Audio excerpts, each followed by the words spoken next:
सदाशिवसमारम्भाम् शङ्कराचार्यमध्यमाम् अस्मदाचार्यपर्यन्ताम् वन्दे गुरुपरम्पराम्। वसुदेवसुतं देवं कंसचाणूरमर्दनम् देवकी परमानन्दम् कृष्णं वन्दे जगद्गुरुम्। मूकं करोति वाचालं पङ्गुं लङ्घयते गिरिं कृपातमहं वन्दे परमानन्दसागरम्।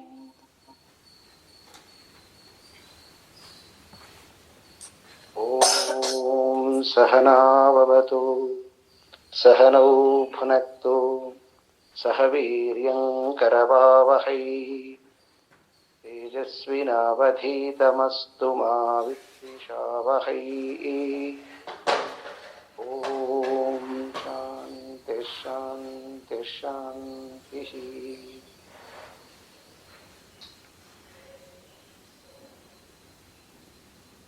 ಪರಮಾತ್ಮನ ಅನುಗ್ರಹದಿಂದ ಎಲ್ಲ ಭಗವದ್ಗೀತಾ ಬಂಧುಗಳ ಅಪೇಕ್ಷೆಯ ಮೇರೆಗೆ ಈ ತಂತ್ರಜ್ಞಾನ ಸಹಾಯದಿಂದ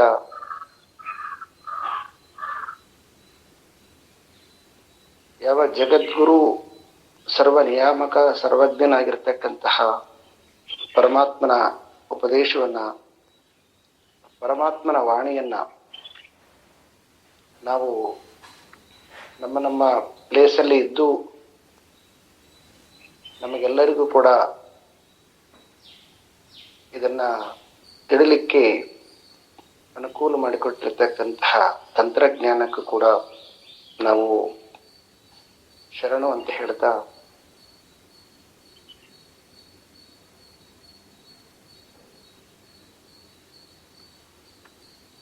ಜೀವನದಲ್ಲಿ ಪ್ರತಿಯೊಬ್ಬ ಮನುಷ್ಯನಿಗೆ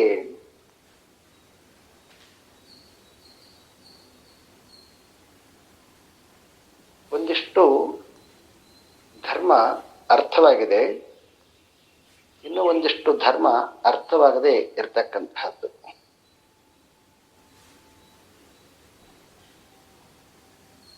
ಅದಕ್ಕೆ ಅವನನ್ನ ಭಗವಂತನನ್ನ ಧರ್ಮ ಮೂರ್ತಿ ಅಂತ ಕರೆದ್ರು. ಅವನನ್ನ ಯದಾ ಯದಾ ಹಿ ಧರ್ಮಸ್ಯ ಗ್ಲಾನಿರ್ಭವತಿ ಭಾರತ. ಮನುಷ್ಯನಿಗೆ ಯಾರು ಈ ಧರ್ಮವನ್ನ ಅನುಸಂಧಾನ ಮಾಡ್ತಾರೋ ಅವರಿಗೆ ಜೀವನದಲ್ಲಿ ಈ ದ್ವಂದ್ವಗಳು, ಕಷ್ಟಗಳು, ಸಮಸ್ಯೆಗಳು ಎಲ್ಲ ಬರತಕ್ಕಂತಹದ್ದು. ಅದು ದ್ವಂದ್ವ, ಕಷ್ಟ, ಸಮಸ್ಯೆ ಅಂತ ಅದನ್ನ ಮೈಂಡ್ಸೆಟ್ ಅನ್ನ ಬದಲಾವಣೆ ಮಾಡಿಕೊಂಡು ನಾವು ನಡೆಯುವಂತಹ ಮಾರ್ಗದಲ್ಲಿ ಇದೆಲ್ಲ ಸಹಜ ಅಂತ, ಅದು ನಮಗೆ ನಮ್ಮ ರೂಟ್ ಇರೋದೇ ಹೀಗೆ ಅಂತ ತಿಳ್ಕೊಂಡಾಗ ಅವಾಗ ಅದನ್ನು ನೋಡುವಂತಹ ದೃಷ್ಟಿಕೋನ ಬೇರೆ ಆಗುತ್ತೆ. ನಮಗೆಲ್ಲ ಸಾಮಾನ್ಯವಾಗಿ ಅನೇಕ ಜನರು ಪ್ರಶ್ನೆ ಕೇಳ್ತಕ್ಕಂತಹದ್ದು ಇದೆ. ನೋಡಿ, ಅವರೆಲ್ಲ ಬೇಡವದ್ದೆಲ್ಲ ಮಾಡ್ತಾರೆ, ಅವರು ಚೆನ್ನಾಗಿದ್ದಾರೆ, ನಾವು ಇಷ್ಟು ನಿಯತ್ನಿಂದ ಮಾಡ್ತಾ ಇದ್ದೀವಿ, ಇಷ್ಟು ಸರಿಯಾಗಿ ಮಾಡ್ತಾ ಇದ್ದೀವಿ, ಯಾರಿಗೆ ಕೇಡಾಗಬಾರ್ದು ಅಂತ ಹೇಳ್ಬಿಟ್ಟು ಬೇಕಾದ್ರೆ ನಮ್ಮನ್ನ ನಾವೇ ಬೇಕಾದ್ರೆ ತೊಂದರೆ ಮಾಡಿಕೊಳ್ತೀವಿ. ಆದ್ರೆ ಭಗವಂತ ನಮಗೆ ಯಾಕೆ ಇಷ್ಟೊಂದು ಕಷ್ಟ ಕೊಟ್ಟಿದ್ದಾನೆ, ಅವ್ರು ಮಾತ್ರ ನೋಡಿ ಎಷ್ಟು ಚೆನ್ನಾಗಿದ್ದಾರೆ ಅಂತ ಈ ಸಾಧನೆಯ ಪ್ರಾರಂಭ ಹಂತದಲ್ಲಿ ಈ ದ್ವಂದ್ವಗಳು ಬರುವಂತಹದ್ದು ಎಲ್ಲರಿಗೆ ಸಹಜ. ಹಾಗೆ ತನ್ನ ಜೀವನ ಪೂರ್ತಿ ಧರ್ಮವನ್ನ ಅನುಸಂಧಾನ ಮಾಡಿರ್ತಕ್ಕಂತಹ ಅರ್ಜುನನ ಧರ್ಮವನ್ನ ನೀವು ಅನೇಕ ಕಡೆ ನೋಡ್ಬೇಕು.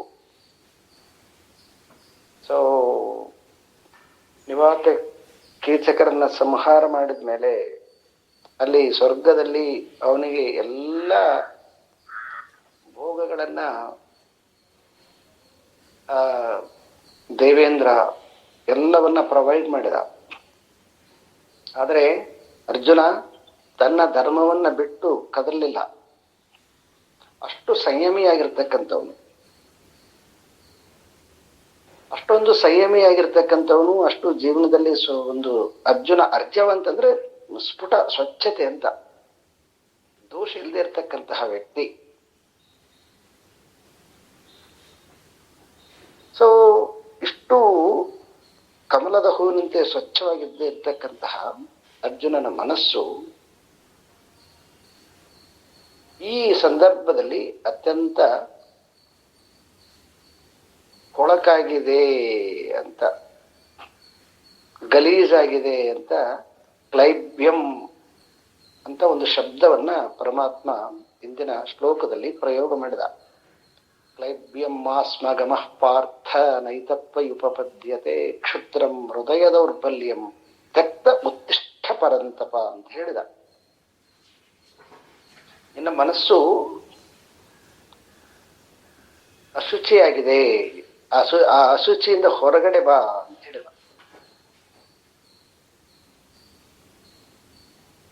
ಯಾಕೆ ಅಂತಂದ್ರೆ ಅವನ ಮನಸ್ಸು ವರ್ತಮಾನದಲ್ಲಿ ಇದ್ದಿಲ್ಲ. ವರ್ತಮಾನದ ಏನು ಟೈಮ್ ಇದೆಯೋ, ವರ್ತಮಾನದ ಥಿಂಕಿಂಗ್ ಮೆಂಟಾಲಿಟಿ ಬಹಳಷ್ಟು ಕಡಿಮೆ ಇರ್ತದೆ ನಮ್ಮೆಲ್ಲರಿಗೆ.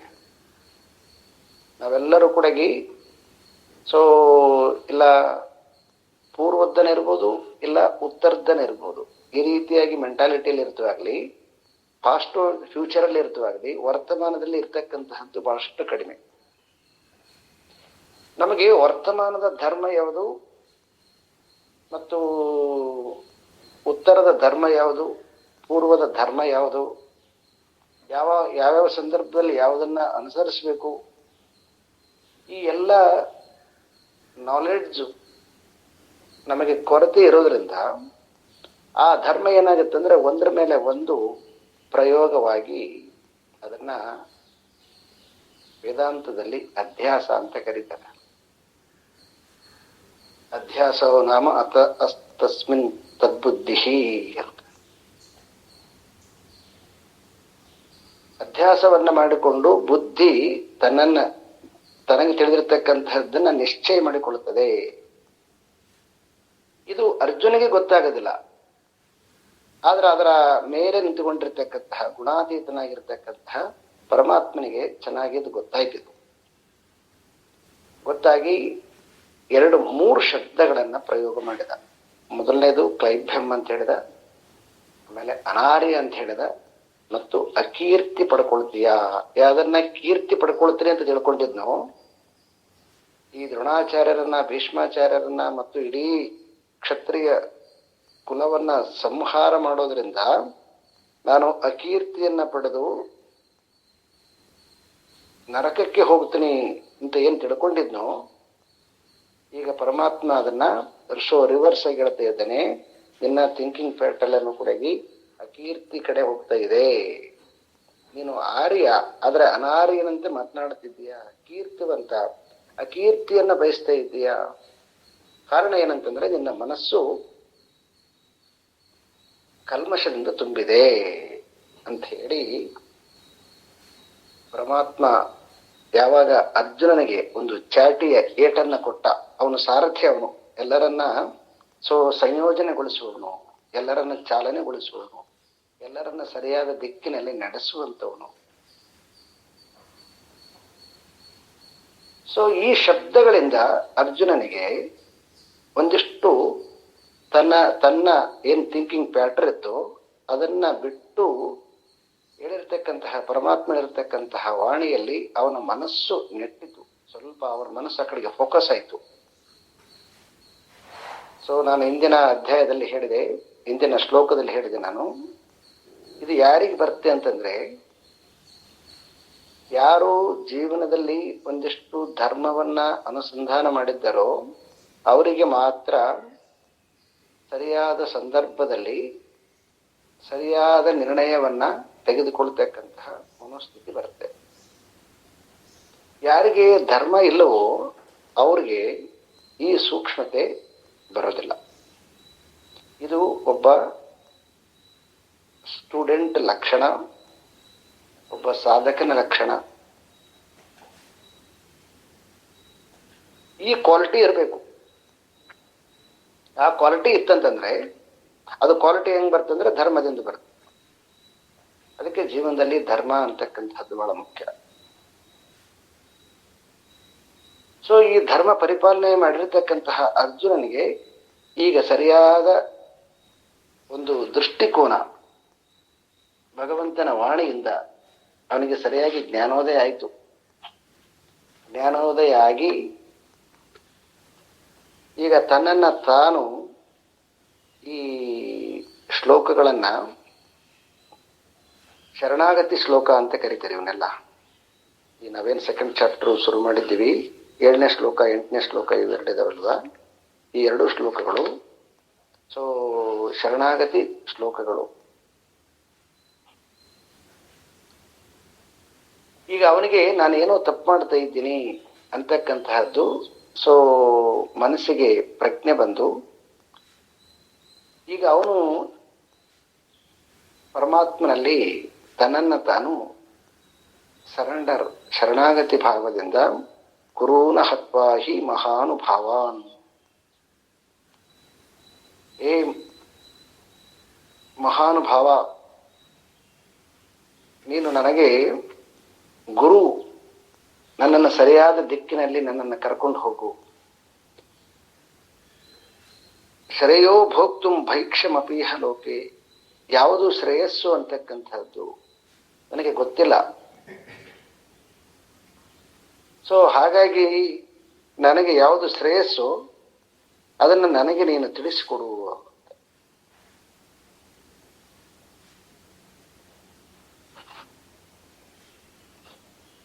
ಹೀಗೆ ಹೇಳ್ತಾನೆ. ಮತ್ತೆ ಏನ್ ಮಾಡ್ತಾನೆ ಅವನು, ಮತ್ತೆ ಕನ್ಫ್ಯೂಸ್ ಆಗ್ತಾನೆ. ಮತ್ತೆ ಕನ್ಫ್ಯೂಸ್ ಆಗ್ತಾನೆ ಅವನು. ಈ ಧರ್ಮ ಅಂತಕ್ಕಂಥದ್ದು ನಾನು ತಿಳ್ಕೊಂಡಿರ್ತಕ್ಕಂಥದ್ದು ಸರಿ ಅಂತಕ್ಕಂಥದ್ದು ಏನಿದೆ ಅಲ್ವಾ, ಇದು ನನ್ನನ್ನ ಸೊ ಚುಚ್ತಾ ಇದೆ, ಇದು ನನ್ನನ್ನು ಚುಚ್ತಾ ಇದೆ ಇದು ಅಂತ ಹೇಳಿ 7ನೇ ಶ್ಲೋಕದಲ್ಲಿ ಅವನು ತನ್ನನ್ನು ತಾನು ಸಂಪೂರ್ಣವಾಗಿ ಒಪ್ಪಿಕೊಂಡ್ಬಿಟ್ಟು ನಾನು ಯಾರನ್ನ ಗುರು ಅಂತ ತಿಳ್ಕೊಂಡಿದ್ನೋ, ಯಾವುದನ್ನ ನಾನು ಆಚಾರ್ಯ ಅಂತ ತಿಳ್ಕೊಂಡಿದ್ನೋ, ಆ ಧರ್ಮದಿಂದ ನನ್ನನ್ನು ನೀನು ಸೊ ನಿನ್ನ ಮಾತಿನಿಂದ ನನಗೆ ಎಚ್ಚರ ಕೊಟ್ಟಿದ್ದೀಯಾ. ಹಾಗಾಗಿ ಸೊ ಯತ್ರೇಯಶ ನಿಶ್ಚಿತಂ ಬ್ರೂಹಿ ತನ್ಮೆ, ಶ್ಲೋಕ ನಂಬರ್ 7. ಯತ್ರೇಯಶ ನಿಶ್ಚಿತಂ ಬ್ರೂಹಿ ತನ್ಮೆ ಶಿಷ್ಯಸ್ತೇಹಂ ಶಾಧಿ ಮಾಂ ತ್ವಾಂ ಪ್ರಪನ್ನ. ನಾನು ನಿನಗೆ ಶಿಷ್ಯನಾಗಿ ನಿನಗೆ ಶರಣಾಗತಿಯನ್ನು ಹೊಂದಿದ್ದೇನೆ. ನನಗೆ ಯಾವುದು ಶ್ರೇಯಸ್ ಅಂತಕ್ಕಂತಹದ್ದು ನನಗೆ ಸರಿಯಾಗಿ ತಿಳಿಸಿಕೊಡು ಅಂತ ಹೇಳಿ ಅರ್ಜುನ ತನ್ನನ್ನು ತಾನು ಪರಮಾತ್ಮನಲ್ಲಿ ಒಪ್ಪಿಸಿಕೊಂಡಿರ್ತಕ್ಕಂತಹದ್ದು. ಶ್ಲೋಕ ನಂಬರ್ 8. ನಹಿ ಪ್ರಪಶ್ಯಾಮಿ ಮಮಾಪನುದ್ಯಾತ್ ಯಚ್ಛೋಕಮುಚ್ಛೋಷಣಮೀಂದ್ರಿಯಾಣಾಂ ತವಾಪ್ಯ ಭೂಮಾವಸಪತ್ನಮೃದ್ಧಂ ರಾಜ್ಯಂ ಸುರಾಣಾಮಪಿ ಚಾಧಿಪತ್ಯಂ.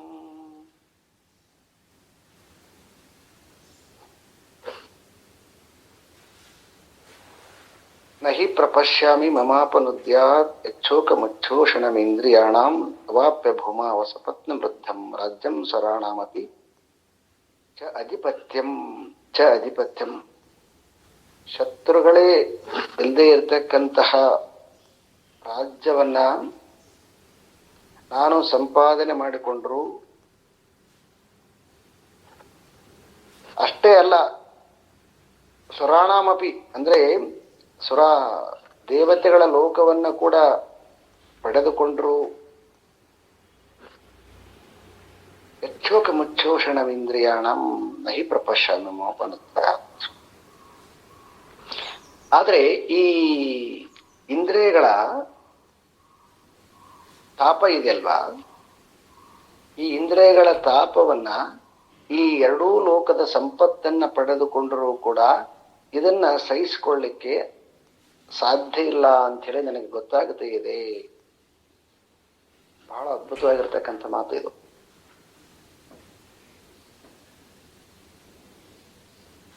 ಇದು ದೊಡ್ಡ ಪ್ರತಿಯೊಬ್ಬರಲ್ಲಿ ಈ ಸ್ಟೇಟ್ ಬರ್ತಕ್ಕಂಥದ್ದು, ಇದು ಸ್ಥಿತಿ ಬರ್ತಕ್ಕಂಥದ್ದು. ಮನುಷ್ಯನನ್ನ ಎರಡು ರೀತಿಯಾಗಿ ನಾವು ಡಿವೈಡ್ ಮಾಡ್ತೀವಿ. ಒಂದು ತಾಮಸಿಕ ಪ್ರವೃತ್ತಿಯವರು, ಮತ್ತೊಬ್ಬರು ರಾಜಸಿಕ ಪ್ರವೃತ್ತಿಯವರು. ಈ ತಾಮಸಿಕ ಪ್ರವೃತ್ತಿಯವರು ಇರ್ತಾರಲ್ಲ, ಅವ್ರ ಜೀವನ ಅದು ಪಶುಗಳ ತರ ಇರ್ತದೆ. ಅಂದ್ರೆ ಅವರು ಬಹಳ ಎತ್ತರಕ್ಕೇನು ಏರೋದಿಲ್ಲ, ಮತ್ತೆ ಯಾವುದೇ ಐಹಿಕವಾಗಿರ್ತಕ್ಕಂತಹ ಭೋಗಗಳನ್ನು ಕೂಡ ಅವರು ಪಡ್ಕೊಳ್ಳೋದಿಲ್ಲ. ಯಾಕಂತಂದ್ರೆ ಅವರ ಪ್ರವೃತ್ತಿ ಸ್ವಭಾವ ಅವ್ರದ್ದು ಮಂದಗತಿಯಲ್ಲಿ ಇರ್ತದೆ. ಅವರಿಗೆ ತಾಪ ಇರ್ತದೆ, ಆದರೆ ತಾಪ ಅದು ಎಕ್ಸ್ಪ್ರೆಸ್ ಆಗೋದಿಲ್ಲ, ಸಪ್ರೆಸ್ ಅಲ್ಲಿ ಇರ್ತದೆ ಅವ್ರಿಗೆ ತಾಪ ಎಲ್ಲಾನು. ಅವರು ಓಪನ್ ಆಗಿ ಕಾಣಿಸ್ಕೊಳ್ಳೋದಿಲ್ಲ, ಮತ್ತೆ ನೋಡ್ಲಿಕ್ಕೆ ಕ್ವೈಟ್ ಆಗಿರೋ ತರ ಕಾಣಿಸ್ತಾರೆ. ಆದರೆ ಇನ್ನೊಂದು ವರ್ಗ ಇದೆ, ಯಾವುದಂತಂದ್ರೆ ರಜೋ ಪ್ರವೃತ್ತಿಯವರು. ಇವರಲ್ಲಿ ಬೇಕಾದಷ್ಟು ವಿಲ್ ಪವರ್, ಇಚ್ಛಾಶಕ್ತಿ ಇರ್ತದೆ, ಮತ್ತೆ ಏನ್ ಮಾಡಬೇಕು ಅದನ್ನ ಮಾಡೋಷ್ಟು ಕೆಪಾಸಿಟಿ ಇರ್ತದೆ. ಅವರಿಗೆ ಜೀವನ ನಿರ್ವಹಣೆ ಅಂತಕ್ಕಂಥದ್ದು ದೊಡ್ಡ ಸಮಸ್ಯೆ ಅಲ್ಲ, ಅವ್ರಿಗೆ ಅಷ್ಟು ಕೆಪಾಸಿಟಿ ಇರ್ತದೆ.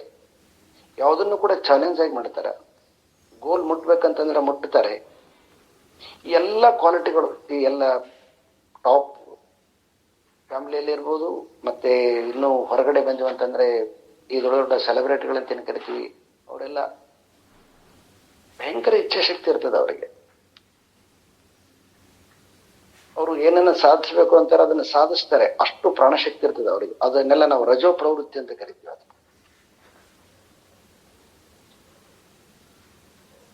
ತಮೋ ಪ್ರವೃತ್ತಿಯವರಿಗೆ ಒಂದು ರೀತಿಯಾಗಿರ್ತಕ್ಕಂತಹ ದುಃಖ, ರಜೋ ಪ್ರವೃತ್ತಿಯವರಿಗೆ ಮತ್ತೊಂದು ರೀತಿಯಾಗಿರ್ತಕ್ಕಂತಹ ದುಃಖ. ತಮೋ ಪ್ರವೃತ್ತಿಯವರಿಗೆ ಏನ್ ದುಃಖ ಇರ್ತದೆ ಅಂತಂದ್ರೆ, ಯಾವಾಗಲೂ ತನ್ನನ್ನ ತಾನು ಕ್ರಿಟಿಸೈಸ್ ಮಾಡಿಕೊಳ್ಳೋದು, ತನ್ನ ತಾನೇ ಅವಹೇಳನ ಮಾಡಿಕೊಳ್ಳೋದು, ತನ್ನ ಮೇಲೆ ತನಗೆ ಒಂದು ನಂಬಿಕೆ ಒಂದು ಇದಿರೋದಿಲ್ಲ, ತನ್ನ ಮೇಲೆ ತನಗೇನೆ ಒಂದು ಕಾನ್ಫಿಡೆನ್ಸ್ ಇರಂಗಿಲ್ಲ. ಬಿಕಾಸ್ ಆಫ್ ಅವ್ರದ್ದು ತಮೋ ಪ್ರವೃತ್ತಿ ಇರ್ತದೆ ಮೈಂಡ್. ಆದ್ರೆ ಇಲ್ಲಿ ಅರ್ಜುನ ರಜೋ ಪ್ರವೃತ್ತಿಯವನು. ಈ ರಜೋ ಪ್ರವೃತ್ತಿಯವರಿಗೆ ಇಂದ್ರಿಯಗಳಲ್ಲಿ ಕುಶಲತೆ ತುಂಬಾ, ಚಾಕಚಕ್ಯತೆ ತುಂಬಾ ಕ್ವಾಲಿಟಿ ಇರ್ತದೆ ಇವ್ರ ಹತ್ರ. ಯಾವುದನ್ನ ಬೇಗ ಗ್ರಾಸ್ ಮಾಡಿಕೊಂತಾರೆ, ಬೇಗ ರೀಚ್ ಮಾಡ್ತಾರೆ, ಎಲ್ಲ ಕ್ವಾಲಿಟಿ ಇರ್ತದೆ ಇವ್ರ ಹತ್ರ. ಆದ್ರೆ ಒಂದು ಸಮಸ್ಯೆ ಏನಂತಂದ್ರೆ, ಅವರಿಗೆ ಆ ಏನು ಮೋರು ಆಕ್ಟಿವ್ ಆಗಿರ್ತದಲ್ವಾ ಆ ಗುಣಗಳು, ಅದನ್ನ ಕಂಟ್ರೋಲ್ ಮಾಡ್ತಕ್ಕಂತಹ ಕೆಪಾಸಿಟಿ ಇರಂಗಿಲ್ಲ ಅವ್ರಿಗೆ. ಸುಮ್ಮನೆ ಕೂತ್ಕೊಳ್ಳೋಕ್ಕಾಗೋದಿಲ್ಲ, ಕೆಲಸ ಮಾಡಬೇಕು. ಮತ್ತೆ ಕೆಲಸ ಮಾಡ್ತಾ ಮಾಡ್ತಾ ಮಾಡ್ತಾ ಆ ಕೆಲಸದಲ್ಲಿ ಎಷ್ಟು ಆಯಾಸ ಆಗಿಬಿಡ್ತಾರೆ ಅಂತಂದ್ರೆ, ಸಿಕ್ಕಾಪಟ್ಟೆ ಆಯಾಸ ಮಾಡ್ಕೊಂಡ್ಬಿಡ್ತಾರೆ. ಕೆಲಸ ಮಾಡ್ತಾ ಮಾಡ್ತಾ ರೆಸ್ಟ್ಲೆಸ್ ಆಗ್ತಾರೆ, ಮತ್ತೆ ಸುಮ್ಮನೆ ಕೂತ್ಕೊಂಡ್ರು ಕೂಡ ರೆಸ್ಟ್ಲೆಸ್ ಆಗ್ತಾರೆ. ಇದು ಸಮಸ್ಯೆ ರಜೋ ಪ್ರವೃತ್ತಿ ಅವ್ರದ್ದು. ಕೆಲಸ ಇಲ್ಲ ಅಂದ್ರೂ ಸುಮ್ಮನೆ ಕೂತ್ಕೊಳ್ಳೋಕ್ಕಾಗಲ್ಲ, ಶುರುವಾಗಿಬಿಡುತ್ತೆ, ಟೆನ್ಷನ್ ಶುರುವಾಗಿಬಿಡುತ್ತೆ. ಮತ್ತೆ ಕೆಲಸ ಮಾಡಿದ್ರೆ ಸಮಾಧಾನ ಇರ್ತಾರ ಇಲ್ಲ, ಅದರಲ್ಲಿ ಹಾಗೆ ಸ್ಪೀಡಾಗಿ ಹೋಗ್ಬಿಡ್ತಾರ, ಅಲ್ಲಿ ಕೂಡ ರೆಸ್ಟ್ಲೆಸ್ ಆಗಿಬಿಡ್ತಾರೆ. ಈ ಇಂದ್ರಿಯಗಳದ್ದು ಏನು ಹೈಪರ್ ಆದ್ಮೇಲೆ ಅದನ್ನ ಸಂಯಮ ಮಾಡ್ತಕ್ಕಂಥದ್ದಿದೆಲ್ಲ, ಅದು ಭಾರಿ ಕಷ್ಟ ಅಂತ ಅರ್ಜುನ ಇಲ್ಲಿ ಬಹಳ ಬ್ಯೂಟಿಫುಲ್ ಆಗಿ ಎಕ್ಸ್ಪ್ರೆಸ್ ಮಾಡ್ತಾ ಇದ್ದಾನೆ.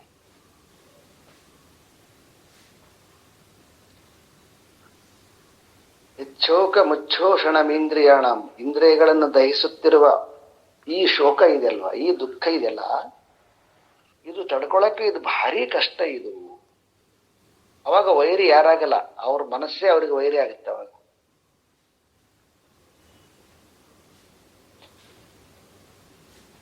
ಬಂಧು ಮತ್ತು ರಿಪು ಎರಡು ಮತ್ತೆ ಬೇರೆ ಆಗಲ್ಲ, ಮನಸ್ಸೇ ರಿಪು ಆಗುತ್ತೆ ಅಂತ 6ನೇ ಅಧ್ಯಾಯದಲ್ಲಿ ಬಹಳ ಬ್ಯೂಟಿಫುಲ್ ಆಗಿ ಪರಮಾತ್ಮ ವಿವರಣೆಯನ್ನು ಕೊಡ್ತಾನೆ. ಸೊ ಇದು ಎಲ್ಲರ ಇವತ್ತು ಈ ಏನು 21ನೇ ಶತಮಾನ 2021 ಏನು ಕರಿತೀವಿ, ಇವತ್ತು ಮಕ್ಕಳಲ್ಲಿ ನೋಡ್ಬೇಕಿದನ್ನ. ತುಂಬಾ ಸ್ಪೀಡು, ಬಟ್ ಹ್ಯಾಪಿ ಆಗಿದ್ದಾರ? ಇಲ್ಲ, ಅನ್ಹ್ಯಾಪಿ.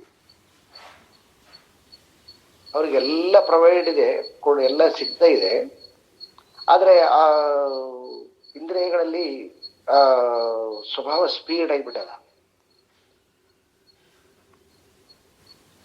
ಅದಕ್ಕೆ ನಮ್ಮ ದೇಶದಲ್ಲಿ ಮೊದಲು ಈ ಡಿಪ್ರೆಸ್ ಅಂತಕ್ಕಂತಹದ್ದು ಬಹಳಷ್ಟು ಕಡಿಮೆ ಇತ್ತು. ಆದ್ರೆ ಇತ್ತೀಚೆಗೆ ಕಂಪೇರ್ ಮಾಡಿದ್ರೆ ಬಹಳ ಹೈ ಟಾಪ್ ಅಲ್ಲಿ ಬಂದ್ಬಿಟ್ಟಿದ್ವಿ ನಾವು. ಏನೆಲ್ಲ ನಾವು ಎಜುಕೇಶನ್ ಪಡ್ಕೊಂಡಿವು, ಏನೆಲ್ಲ ಫೈನಾನ್ಸಿಯಲಿ ನಾವು ಸ್ಟ್ರಾಂಗ್ ಆಗ್ತಾ ಬಂದಿವು, ಆದ್ರೆ ಅದರ ಇನ್ನೊಂದು ಭಾಗವನ್ನ ನಾವು ಸರಿ ಮಾಡಿಕೊಳ್ಳಿಲ್ಲ. ಫೈನಾನ್ಷಿಯಲಿ ಮತ್ತು ಎಜುಕೇಶನ್ ವೈಸು ತುಂಬಾ ಡೆವಲಪ್ ಆದ್ವಿ. ಆ ಡೆವಲಪ್ ಆಗೋದ್ರೊಳಗಡೆ ಏನ ಸ್ಪೀಡ್ ಅನ್ನ ನಾವು ಇನ್ಕ್ರೀಸ್ ಮಾಡಿದ್ವು, ಇನ್ಕ್ರೀಸ್ ಮಾಡಿರ್ತಕ್ಕಂಥ ಸ್ಪೀಡ್ ಅನ್ನ ಸ್ಲೋ ಡೌನ್ ಮಾಡ್ತಕ್ಕಂತಹದ್ದನ್ನ ಕಲೀಲಿಲ್ಲ ನಾವು. ಅದನ್ನ ಸ್ಪೀಡ್ ಮಾಡಕ್ ಬರಬೇಕು ಮತ್ತೆ ಸ್ಲೋ ಡೌನ್ ಮಾಡಕ್ ಬರಬೇಕಾಗಿತ್ತು, ಎರಡನ್ನ ಪ್ರಾಕ್ಟೀಸ್ ಮಾಡ್ಬೇಕಾಗಿತ್ತು. ಅದನ್ನ ಬಿಟ್ಬಿಟ್ವಿ ನಾವು, ಒಂದೇ ನಡ್ಕೊಂಡ್ಬಿಟ್ವಿ. ಬರೀ ಸ್ಪೀಡ್, ತುಂಬಾ ಶಿಸ್ತು, ಮತ್ತೆ ತುಂಬಾ ಟೈಮ್ ಮೇಂಟೈನ್ ಮಾಡೋದು, ತುಂಬಾ ನೀಟ್ ಆಗಿರೋದು, ಎಲ್ಲ ಯೂನಿಫಾರ್ಮ್ ಯುನಿಕ್ ಆಗಿರ್ಬೇಕೆಲ್ಲ. ಇದೆಲ್ಲ ತುಂಬಾ ಚೆನ್ನಾಗಿ ಡೆವಲಪ್ ಆದವು ನಮ್ಮಲ್ಲಿ. ಆದ್ರೆ ಇದರ ಪರಿಣಾಮ ಏನಾಯ್ತು ಅಂತಂದ್ರೆ ಆ ಓವರ್ ಸ್ಪೀಡ್ ಆಯ್ತು ನೋಡಿ. ಆ ಓವರ್ ಸ್ಪೀಡ್ ಅನ್ನ ಸ್ಲೋ ಡೌನ್ ಮಾಡಕ್ ಬರದಂಗ ಆಗ್ಬಿಡ್ತು. ಇವತ್ತು ಇಡೀ ಸಮಾಜ ಈ ಎಲ್ಲಾ ವಿಚಿತ್ರವಾಗಿರ್ತಕ್ಕಂತಹ ಡಿಸೀಸ್ಗಳಿಂದ ಬಳಲ್ತಕ್ಕಂತಹದ್ದು. ಇದೇ ಪರ್ಪಸ್, ಇದು ಕಾರಣ, ಮತ್ತೇನಲ್ಲ. ಇವೆಲ್ಲ ಮನೋಕಾಯಿಲೆ ಅಂತ ಕರಿತೀವಿ ನಾವು. ಯಾವ್ದನ್ನ BP, ಡಯಾಬಿಟಿಕ್, ಬ್ಯಾಕ್ ಪೇನು, ಇವು ಯಾಕಂತಂದ್ರೆ ಆ ಮನಸ್ಸಿನ ಏನು ಆ ಶಕ್ತಿ ತಡ್ಕೊಳಕ್ ಆಗ್ತಾ ಇಲ್ಲ.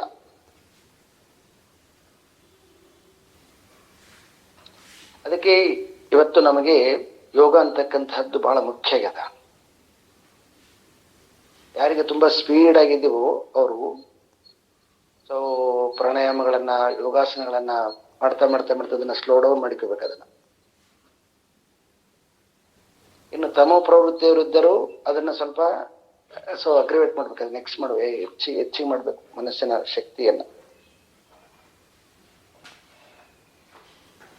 ಈಗ ಅರ್ಜುನ ಅತ್ಯಂತ ರಜೋ ಪ್ರವೃತ್ತಿ ಸ್ವಭಾವದವನು.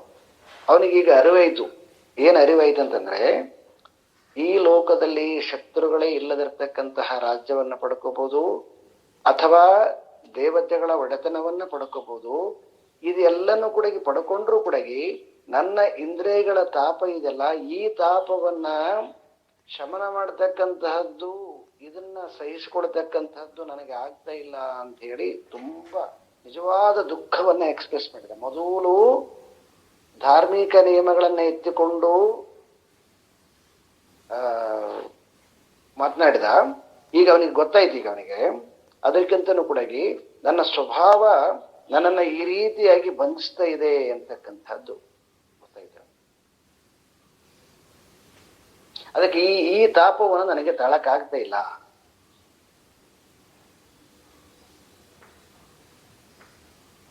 ಅದೇ ನೋಡ್ರಿ, ಇವತ್ತೆಲ್ಲನೂ ಇಡೀ ಸೊಸೈಟಿ ಆಗಿರ್ತಕ್ಕಂತಹದ್ದು ಇದೇ ಸಮಸ್ಯೆ. ಇದು ಬೇಕಾದಿದೆ, ಎಲ್ಲ ಇದೆ. AC ಇದೆ, AC ಕಾರ್ ಇದೆ, ಎಲ್ಲ ವ್ಯವಸ್ಥೆ ಇದೆ. ಸಮಾಧಾನ, ಶಾಂತಿ ಮಾತ್ರ ಇಲ್ವೇ ಇಲ್ಲ. ಯಾವ ಪುರುಷಾರ್ಥಕ್ಕೋಸ್ಕರ ಶಾಂತವಾಗಿರ್ಬೇಕು, ಆರಾಮಾಗಿರ್ಬೇಕು ಅಂತ ಇದನ್ನೆಲ್ಲ ಸಂಪಾದನೆ ಮಾಡಿ. ಈಗ ಅದು ಸುಖ ಕೊಡ್ತಾ ಇಲ್ಲ. ಇದು ಪ್ರತಿಯೊಬ್ಬರ ಜೀವನದಲ್ಲಿ, ಅಂದ್ರೆ ಯಾರು ತುಂಬಾ ಇಚ್ಛಾಶಕ್ತಿ ಉಳ್ಳಂತವ್ರು ಇರ್ತಾರೋ ಅವರೆಲ್ಲರಿಗೂ ಬರ್ತಕ್ಕಂತಹ ಇದು ಸಮಸ್ಯೆ. ಇದು ಈ ಸಮಸ್ಯೆಯನ್ನ ಅರ್ಜುನ ತನ್ನ ನಿಜವಾದ ಏನು ಸಮಸ್ಯೆ ಇತ್ತೋ ಅದನ್ನ ಭಗವಂತನ ಹತ್ರ ಓಪನ್ ಆಗಿ ಮಾತನಾಡಿದ. ಇದು ಬಹಳ ಇಂಪಾರ್ಟೆಂಟ್ ಪಾಯಿಂಟ್ ಇದು. ಅದಕ್ಕೆ ಯಾವಾಗಲೂ ಕೂಡ ನಾವು ಕೆಲವೊಂದು ವಿಷಯಗಳನ್ನ ಯಾರತ್ರ ಶೇರ್ ಮಾಡಬೇಕು ಅಂತಕ್ಕಂಥದ್ದು ಕೂಡ ಗೊತ್ತು ಮಾಡಬೇಕು. ಯಾಕಂತಂದ್ರೆ ಪ್ರತಿಯೊಬ್ರು ಯಾರು ನಮ್ಮ ಸುತ್ತಮುತ್ತ ಇರ್ತಾರೋ ಅವರೆಲ್ಲರ ಹತ್ರ ಕೂಡ ಕೆಲವೊಂದು ವಿಷಯಗಳನ್ನ ಶೇರ್ ಮಾಡಕ್ ಬರೋದಿಲ್ಲ. ಭಗವಂತನ ಹತ್ರ ಶೇರ್ ಮಾಡಿಕೊಳ್ಳೋದು ಒಂದಿಷ್ಟು ಇರ್ತದೆ, ಇನ್ನು ಫ್ರೆಂಡ್ಸ್ ಹತ್ರ ಶೇರ್ ಮಾಡಿಕೊಳ್ಳೋದು ಒಂದಿಷ್ಟು ಇರ್ತದೆ, ಹಿರಿಯರ ಹತ್ರ ಶೇರ್ ಮಾಡಿಕೊಳ್ಳೋದು ಒಂದಿಷ್ಟು ಇರ್ತದೆ. ಆ ಏನು ಸಬ್ಜೆಕ್ಟ್ ಇದೆಯೋ ಆ ಸಬ್ಜೆಕ್ಟಿಗೆ ಅನುಗುಣವಾಗಿ ಅವರನ್ನ ಅಪ್ರೋಚ್ ಮಾಡಬೇಕು. ಅವಾಗ ಅದಕ್ಕೆ ಸರಿಯಾದ ಉತ್ತರ ಸಿಗುತ್ತೆ. ಅದನ್ನ ಬಿಟ್ಬಿಟ್ಟು ಒಬ್ಬರ ಹತ್ರನೇ ನಾವು ಎಲ್ಲ ಸಮಸ್ಯೆಗಳಿಂದ ಉತ್ತರ ಕಂಡುಕೊಡ್ತೀವಿ ಅಂತಂದ್ರೆ ಅದು ಯಾರಾಗಿರ್ಬೇಕು ಅಂತಂದ್ರೆ ಅದು ಎಲ್ಲ ಧರ್ಮದ ಮೂರ್ತಿಯಾಗಿರ್ತಕ್ಕಂತಹ ಅಂತಹ ಪರಮಾತ್ಮನೊಬ್ಬನೇ ಎಲ್ಲ ಸಮರ್ಥ.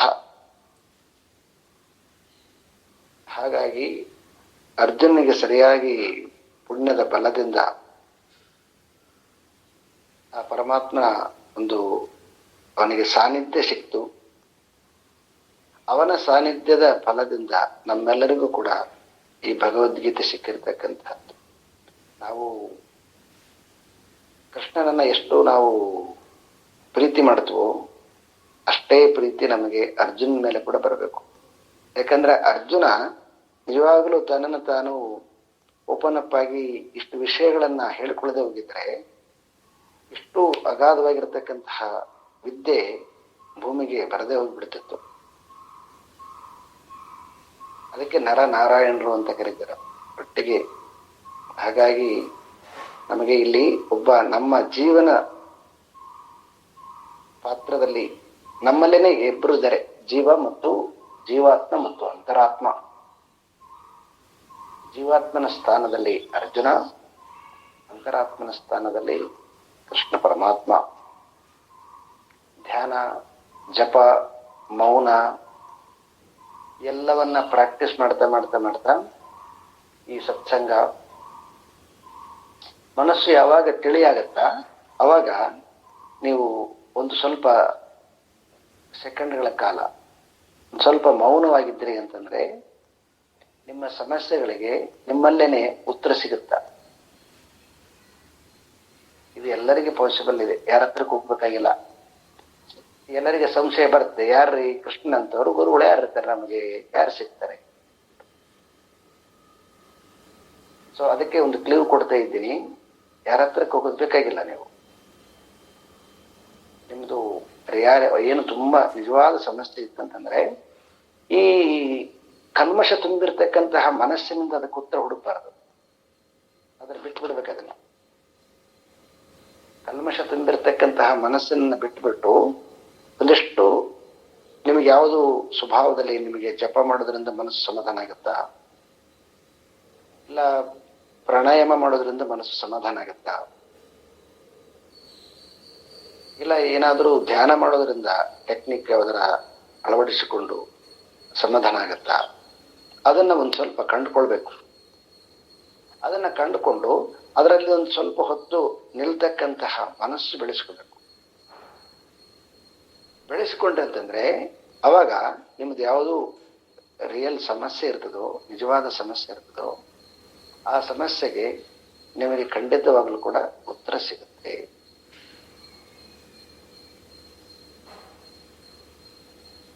ಅಷ್ಟು ಸ್ಥಿತಿಗೆ, ಅಂದ್ರೆ ಆ ಶಾಂತ ಸ್ಥಿತಿಗೆ, ಆ ಸೈಲೆಂಟ್ ಸ್ಥಿತಿಗೆ ನಿಮ್ಮನ್ನು ನೀವು ಹೋಗಕ್ಕಾಗದೇ ಇದ್ದಾಗ ಅದೊಂದು ಸ್ವಲ್ಪ ಪ್ರಾಕ್ಟೀಸ್ ಮಾಡಬೇಕು. ಪ್ರಾಕ್ಟೀಸ್ ಮಾಡಿದ್ರೆ ಪಾಸಿಬಲ್ ಇದೆ. ನಮ್ಮೆಲ್ಲರಲ್ಲಿ ನಮಗೆ ಉತ್ತರ ಇದೆ. ಮತ್ತೆ ಯಾಕೆ ಅಂತಂದ್ರೆ ನಮ್ಮ ಪ್ರಶ್ನೆ ನಮ್ಮ ಅನುಭವದಿಂದ ಹುಟ್ಟಿರ್ತಕ್ಕಂಥದ್ದು. ಮತ್ತೆ ಯಾವುದು ಪ್ರಶ್ನೆ ಬಂದಿದೆ ಅಂತಂದ್ರೆ ಅದಕ್ಕೆ ಉತ್ತರ ಇರ್ತದೆ ಅಂತ ಅರ್ಥ. ಸೊ ಮೋದಿಜಿ ಅವರು 2018-19 ಈ ಒಂದು 34 ಜನ ಯೋಧರನ್ನ ಹೊಡೆದಾಕ್ಬಿಟ್ರು ನೋಡಿ, ಈ ಉಗ್ರಗಾಮಿಗಳು. ಅವತ್ತು ಅವರು ಕಾಶಿಯಲ್ಲಿ ಜಪ ಮಾಡ್ತಾ, ಕಾಶಿಯಲ್ಲಿ ಸ್ನಾನ ಮಾಡಿ ಹೊರಗಡೆ ಬಂದ ಮೇಲೆ ಹೇಳಿದ್ರು, ಏನೆಲ್ಲ ಒಂದು ಸಮಸ್ಯೆ, ಒಂದು ಯಾವುದಾದ್ರೂ ಒಂದು ದೇಶಕ್ಕಿರ್ಬೋದು, ಒಂದು ಸಮಾಜಕ್ಕಿರ್ಬೋದು, ಸಮಸ್ಯೆ ಬಂದಿದೆ ಅಂತಂದ್ರೆ ಅದಕ್ಕೊಂದು ಉತ್ತರ ಇರ್ತದೆ. ಆ ಸಮಸ್ಯೆಯಲ್ಲಿ ಇರಬಾರ್ದು, ನಾವು ಉತ್ತರವನ್ನ ಕಂಡುಕೊಳ್ಬೇಕು ಅಂತ 2-3 ಸಾರಿ ಇದನ್ನ ಅವರು ಈ ಮಾತನ್ನ ಪ್ರಯೋಗ ಮಾಡಿದ್ದಾರೆ. ಸಮಸ್ಯೆಗೆ ಸಮಸ್ಯೆನೇ, ಅದನ್ನ ಸಮಸ್ಯೆ ಅಂತ ಅನ್ಕೊಂತ ಕೂಡಬಾರ್ದಂತೆ.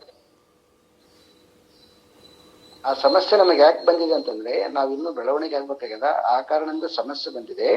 ಆದ್ರೆ ಸಮಸ್ಯೆಯನ್ನ ಭೇದಿಸ್ತಕ್ಕಂತಹ ಇನ್ನೊಂದು ನಮ್ಮಲ್ಲಿ ಶಕ್ತಿ ಇದೆ, ಅದಕ್ಕೆ ಮೊರೆ ಹೋಗ್ಬೇಕು. ಅದಕ್ಕೆ ನಾವು ಮೊರೆ ಹೋದ್ವಿ ಅಂತಂದ್ರೆ ಅವಾಗ ಆ ಶಕ್ತಿ ಆ ಸಮಸ್ಯೆಯನ್ನು ಓವರ್ಟೇಕ್ ಮಾಡಿ ನಮಗೆ ಮುಂದಿನ ರಸ್ತೆಯನ್ನು ತೋರಿಸುತ್ತೆ.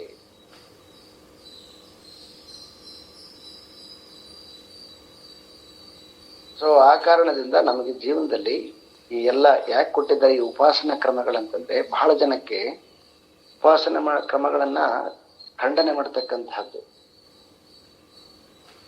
ಉಪಾಸನಾ ಕ್ರಮಗಳು ಖಂಡನೆ ಮಾಡಕ್ಕೋಸ್ಕರವಾಗಿಲ್ಲ, ಅವರ ಮೂಲ ಉದ್ದೇಶ ಏನು ಅಂತ ಅರ್ಥ ಮಾಡಿಕೊಳ್ಳಾರದೆ,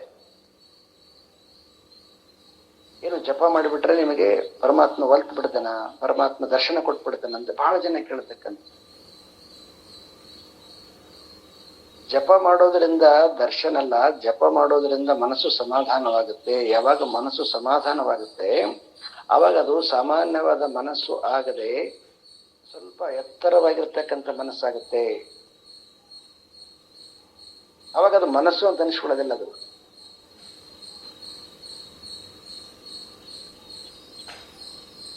ಇದು ಪ್ರತಿಯೊಬ್ಬರಲ್ಲಿ ಎಲ್ಲ ಇರ್ತಕ್ಕಂಥದ್ದು. ಇದನ್ನ ತಿಳಿಲಾರದೇನೆ ನಾವು ಇವತ್ತು ಈ ಎಲ್ಲ ಖಂಡನೆ ಮಾಡ್ತಕ್ಕಂಥದ್ದು, ಅಪಹಾಸ್ಯ ಮಾಡ್ತಕ್ಕಂಥದ್ದು.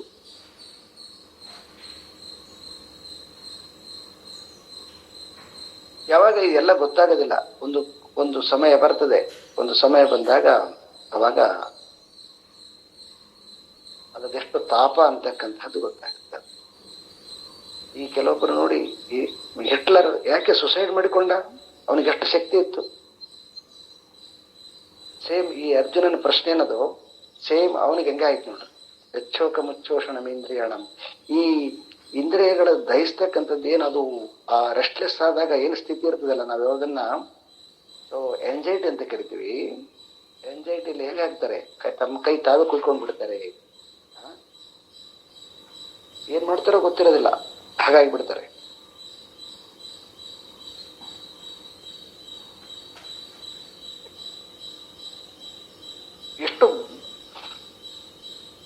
ಅವನಲ್ಲಿ ಎಷ್ಟು ಅಪಾರವಾಗಿರ್ತಕ್ಕಂಥ ರಾಕ್ಷಸಿ ಗುಣ ಇತ್ತು, ಮತ್ತೆ ಯಾಕೆ ಅವನು ಸುಸೈಡ್ ಮಾಡಿಕೊಂಡ?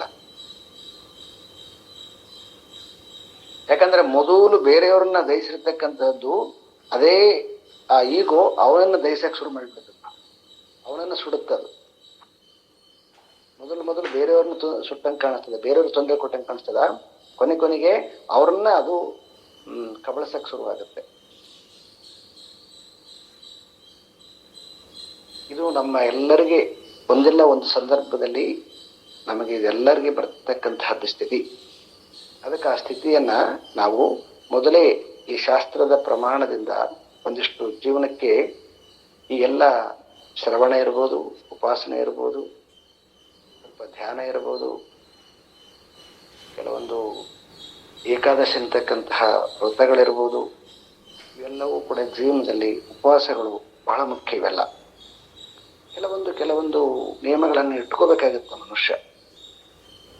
ಅಂತ ನಿಯಮಗಳನ್ನ ಪಾಲನೆ ಮಾಡದೇ ಇದ್ದಾಗ ಅವಾಗ ಅವನಿಗೆ ಸರಿಯಾದ ರೀತಿಯಾಗಿರ್ತಕ್ಕಂತಹ ಒಂದು ಮಾರ್ಗದರ್ಶನದ ದಾರಿ ಸಿಗತ್ತೆ. ಅಂತಹ ಅರ್ಜುನನಿಗೆ ಯಾವ ಒಂದು ತಾಪದಲ್ಲಿದ್ನೋ ಆ ತಾಪದಲ್ಲಿರ್ತಕ್ಕಂತಹ ಅರ್ಜುನನ್ನ ಸರಿಯಾದ ದಿಕ್ಕಿನಲ್ಲಿ ನಡೆಸಲಿಕ್ಕೆ ಪರಮಾತ್ಮ ಕೃಪೆ ಇದು. ಈ ರೀತಿಯಾಗಿ ಅರ್ಜುನನ ಚಡಪಟಿಕೆಯನ್ನ ಸಂಜಯ ಧೃತರಾಷ್ಟ್ರನಿಗೆ ರಿಪೋರ್ಟ್ ಮಾಡ್ತಾನೆ. ಸಂಜಯ ಉವಾಚ ಏವ ಮುಕ್ತ್ವಾ ಋಷಿಕೇಶಂ ಗುಡಾಕೇಶಃ ಪರಂತಪಃ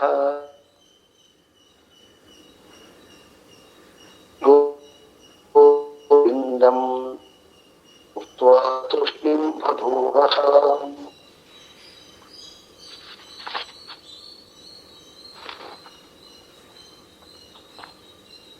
ತಮೋವಾಚ ಋಷಿಕೇಶಃ ಪ್ರಹಸನ್ನಿವ ಭಾರತ ಸೇನಯೋರುಭಯೋರ್ಮಧ್ಯೆ ವಿಷೀದಂತಮಿದಂ ವಚಃ.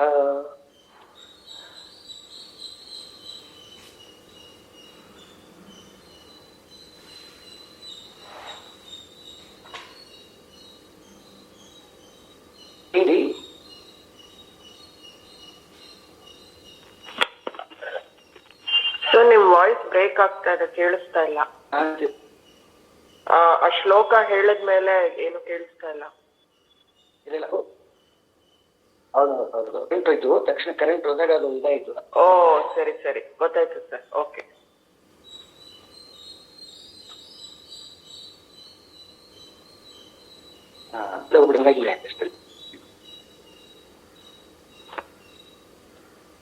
ಈಗ ಕೇಳಿಸ್ತಾ ಇದೆಲ್ರಿ? ಹೌದು ಸರ್, ಕೇಳಿಸ್ತಾ ಇದೆ. ಆ ಶ್ಲೋಕ ಆದ್ಮೇಲೆ ಏನ್ ಹೇಳಿದ್ರು ಅದು ಇನ್ನೊಂದ್ಸಲಿ ಹೇಳ್ಬಿಡಿ ಸರ್ ಪ್ಲೀಸ್.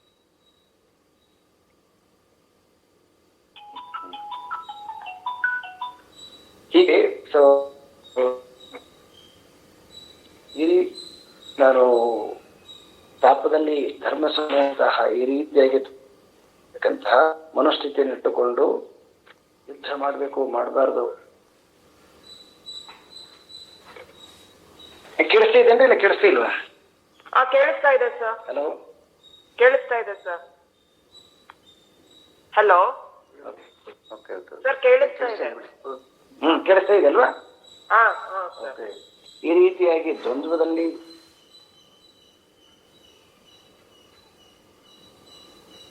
ಗುಡಾಶ ಎರಡು ಶಬ್ದಗಳಿಂದ ಸಂಜಯ ವರ್ಣನೆ ಮಾಡಿ ಅಂದ್ರೆ ಸರ್ ಬ್ರೇಕ್ ಆಗ್ತಾ ಇದೆ ವಾಯ್ಸ್. ಎಲ್ರಿಗೂ ನಮ್ಗೊಬ್ಬಳಿಗೇನೋ ಗೊತ್ತಾಗ್ತಿಲ್ಲ. ಇಲ್ಲ, ಎಲ್ಲರಿಗೂ ಆಗ್ಬೋದು. ಕರೆಂಟ್ ನಮಗೂ ಬ್ರೇಕ್ ಆಗ್ತಾ ಇದೆ. ಇಲ್ಲ ಸರ್, ಬರ್ತಾ ಇದೆ, ಸರಿಯಾಗಿ ಬರ್ತಾ ಇದೆ. ಓ ಇಲ್ಲ, ಕ್ಲಿಯರ್ ಇದೆ. ಆಯ್ತು ಆಯ್ತು ಆಯ್ತು ಆಯ್ತು ಹೌದು. ರೀತಿಯಾಗಿ ದ್ವಂದ್ವದಲ್ಲಿ ಮನೋಸ್ಥಿತಿಯಲ್ಲಿ ಇರತಕ್ಕಂತಹ ಅರ್ಜುನ ಈ ಕಡೆ ಯುದ್ಧದಿಂದ ಕೆಳಗಡೆ ಇಳಿದು ಹೋಗದೆ ಮತ್ತು ಯುದ್ಧವನ್ನು ಮಾಡದೆ ಈ ಸ್ಥಿತಿಯಲ್ಲಿ ಕೊಂಡವನು.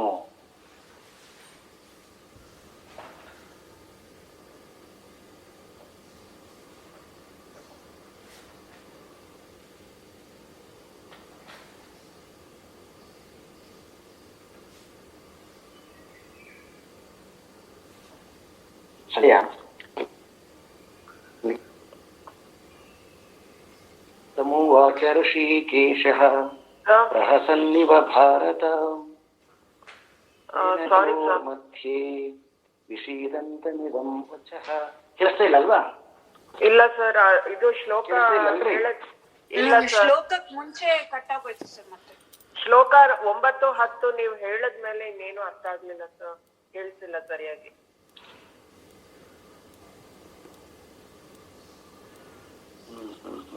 ಹತ್ತನೇ ಶ್ಲೋಕ ಹೇಳಿ ಮುಗಿಸಿದ್ರಲ್ಲ, ಅಲ್ಲಿ ತನಕ ಮಾತ್ರ ಸರಿಯಾಗಿ ಕೇಳ್ತಿದ್ದು, ಅದಾದ್ಮೇಲೆ ಏನು ಕೇಳಿಲ್ಲ.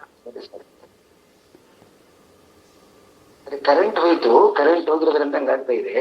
ಹಾ ಹಾ ಬಂತು ಕರೆಂಟ್. ಕರೆಂಟ್ ಬಂತು. ಸರ್ ಅದನ್ನ ಒಂದ್ಸಲಿ ರಿಪೀಟ್ ಮಾಡಿ ಸರ್ ಪ್ಲೀಸ್. 10ನೇ ಶ್ಲೋಕ ಉಚ್ಚಾರಣೆ ಆದ್ಮೇಲೆ ಏನ್ ಹೇಳಿದ್ರು ಅದು.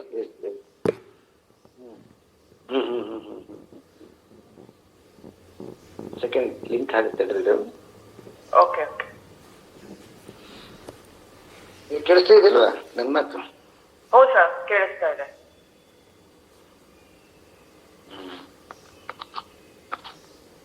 ಈ ರೀತಿಯಾಗಿ ಒಂದೂದಲ್ಲಿರ್ತಕ್ಕಂತಹ ಅರ್ಜುನ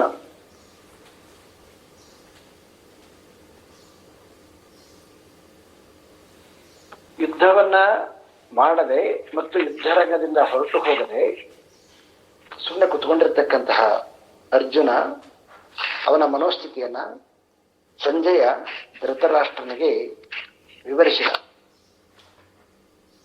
ವಿವರಿಸಿದ ನಂತರ ಮುಂದಿನ ಬೆಳವಣಿಗೆ ಏನಾಯ್ತು ಅಂತಕ್ಕಂತಹದ್ದನ್ನ ಹೇಳ್ತಾ ಇದ್ದಾನೆ. ತಮುವಾಚ ಋಷಿಕೇಶ ಪ್ರಹಸನ್ನಿವ ಭಾರತ ಸೇನೆಯೋರುಭಯೋರ್ ಮಧ್ಯೆ ವಿಷೀದಂತಮಿದಂ ಚಹ. ಈ ರೀತಿ ತನ್ನ ಮನೋಸ್ಥಿತಿಯನ್ನ ಅಭಿವ್ಯಕ್ತಿ ಮಾಡಿರುವಂತಹ ಅರ್ಜುನನನ್ನ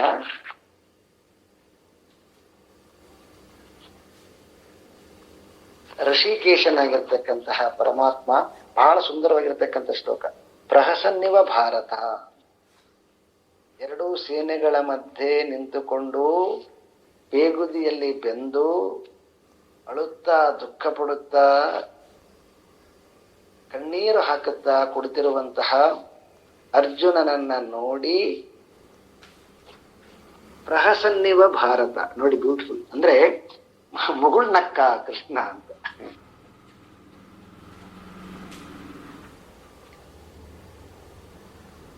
ಎಷ್ಟು ಸೋಜಿಗದ ನೋಡ್ರಿ. ನಾವು ಯಾರಾದ್ರೂ ದುಃಖ ಪಡ್ತಿದ್ರಂತಂದ್ರೆ ಸಮಾಧಾನ ಮಾಡ್ಬೇಕಂತ ಹೇಳ್ತೀವಿ, ಆದ್ರೆ ಗುರು ಆಗಿರ್ತಕ್ಕಂಥವನು ಹೇಗಿದ್ದಾನೆ ಕ್ವಾಲಿಟಿ ತೋರಿಸ್ತಾ ಇದ್ದಾರೆ.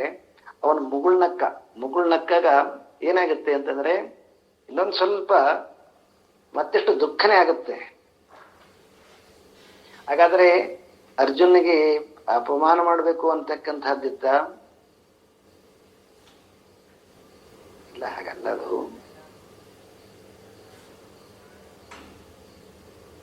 ಅಂಧಕಾರದಲ್ಲಿ ಇರ್ತಕ್ಕಂಥವ್ರನ್ನ ಅಂಧಕಾರದಿಂದ ಹೊರಗಡೆ ತರಲಿಕ್ಕೋಸ್ಕರ ಸಲುವಾಗಿ ಅವರ ಅಂಧಕಾರವನ್ನ ನೋಡಿ ಪರಮಾತ್ಮ ಮುಗುಳ್ನಕ್ಕ. ಇದು ಬರೀ ಅರ್ಜುನನ ಸಮಸ್ಯೆ ಅಲ್ಲ, ಇದು ಎಲ್ಲರ ಸಮಸ್ಯೆ. ಇದು ಅದಕ್ಕೆ ಇಲ್ಲಿ ಮತ್ತೆ ಒಂದು ಬಹಳ ಸುಂದರವಾಗಿರತಕ್ಕಂಥದ್ದು ನೆನ್ಪಿಟ್ಟಬೇಕು. ಯಾರು ನಿಮ್ಮನ್ನ ಅರ್ಥಕೊಂಡಿರ್ತಾರೆ,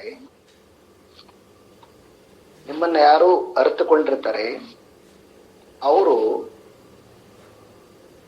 ಅವರ ಏನು ನಿಮ್ ಜೊತೆ ಕೆಲವೊಂದು ಅಭಿವ್ಯಕ್ತಿ ಮಾಡ್ತಾರೆ, ಅಂದ್ರೆ ನಿಮ್ಮ ಮೇಲೆ ಎಕ್ಸ್ಪ್ರೆಸ್ ಮಾಡ್ತಾರೆ ನಿಮ್ಮ ಕೆಲವೊಂದು ಮಾತುಗಳಿಗೆ.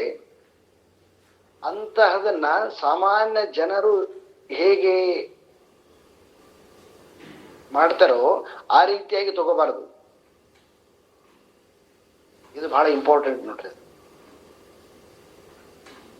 ನಾವೇನ್ ಮಾಡ್ತೀವಿ, ಸೊ ಯಾರಾದ್ರೂ ಒಂದು ಕ್ಷಣಕ್ಕೆ ನಮಗೆ ಅವಮಾನ ಮಾಡಿದಗಳಿಗೆ, ನೆಗ್ಲೆಕ್ಟ್ ಮಾಡಿದಗಳಿಗೆ ಆಯ್ತು ವಿಡ್ರಾ ಮಾಡ್ಕೊಂಡ್ಬಿಡ್ತು ನಾವು.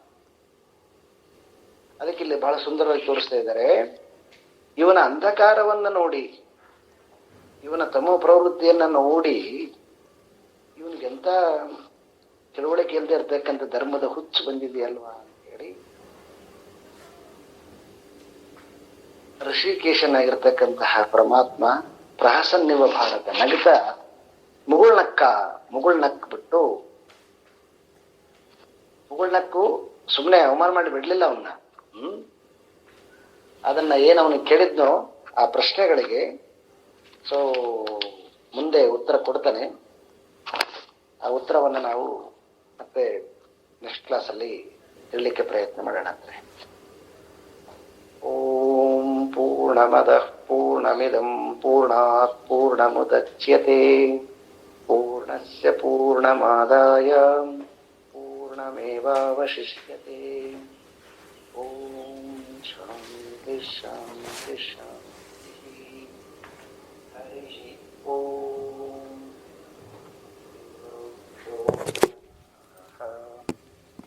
ಹರಿಹಿ